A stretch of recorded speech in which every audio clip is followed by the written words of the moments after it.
Je pense que oui, ça pourrait être juste une mode, que ça va passer. Mais pour l'instant, c'est présent, puis ça n'a pas passé encore, donc on verra après.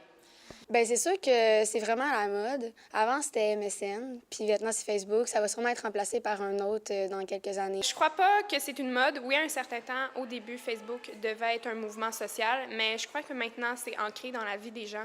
Ça risque d'être une mode qui risque d'évoluer et non s'arrêter. Je pense que c'est une mode, mais c'est une mode qui leur appartient. Ça va chercher leur identité. Selon moi, les médias sociaux ne vont qu'évoluer avec les années. Je pense pas que ce soit une mode parce que maintenant, c'est rendu aussi dans les mœurs, au niveau des habitudes. C'est quasiment, si c'est une mode de vie de plus en plus, là. C'est vraiment dans notre génération, là. Je me suis lié à Facebook assez vite. Je pense que c'est un mode de vie maintenant, Facebook, là.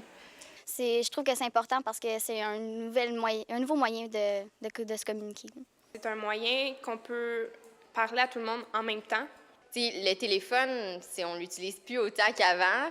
Puis je te dirais, aujourd'hui, on utilise beaucoup Facebook pour se rejoindre entre élèves aussi. Pour reprendre contact avec des anciens amis, des anciennes connaissances, ma famille. Souvent, les enseignants nous ont même dans leurs amis, mais c'est comme un Facebook différent là, pour avoir deux cercles d'amis différents.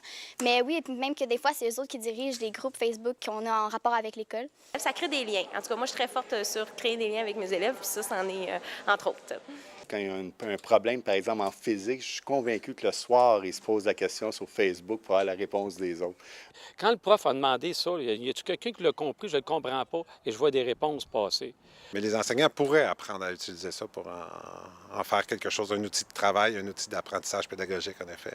Dans ma tâche en animation vie spirituelle engagement, j'ai beaucoup de comités et c'est pour moi très rapide de rejoindre des jeunes d'une façon spontanée. Je peux en rejoindre plusieurs à la fois si j'ai à les consulter, à les mobiliser rapidement. Quand je m'occupe des activités parascolaires aussi à l'école, c'est un bon moyen pour rejoindre les élèves, pour leur donner de l'information. Exemple, il y a une réunion telle journée, le tournoi va se passer à tel endroit. Puis, puisque je fais partie aussi de plusieurs comités, on l'utilise pour se rejoindre, faire des réunions, tout ça, planifier des dates de rencontre. Admettons qu'on fait un projet en équipe, c'est utile pour s'informer, pour se rendre à un lieu de rendez-vous.